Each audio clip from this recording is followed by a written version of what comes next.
Thailand లో శాస్త్రవేత్తలు ఒక అరుదైన సాలీడ్ ను గుర్తించారు. ఈ సాలీడు ప్రత్యేకత ఏంటంటే ఇందులో మగ మరియు ఆడ లక్షణాలు రెండు ఉన్నాయి.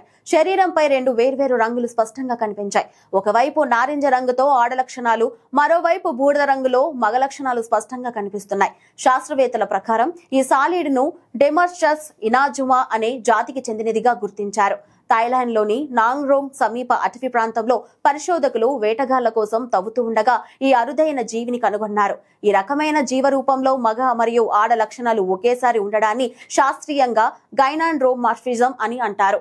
ఇది చాలా అరుదైన జీవన వికాస ఫినామేగా పరిగణించబడుతుంది. సాధారణంగా ఈ పరిస్థితి కణ విభజనలో జరిగే జన్యు మార్పుల వల్ల ఏర్పడుతుంది. జుటాక్సా అనే శాస్త్రీయ జర్నల్లో ఈ సాలీడుకు సంబంధించిన పరిశోధన పత్రం ప్రచురించబడింది. అందులో ఈ సాలీడు శరీరం పూర్తిగా సమతుల్యంగా విభజించబడినట్లు పేర్కొన్నారు.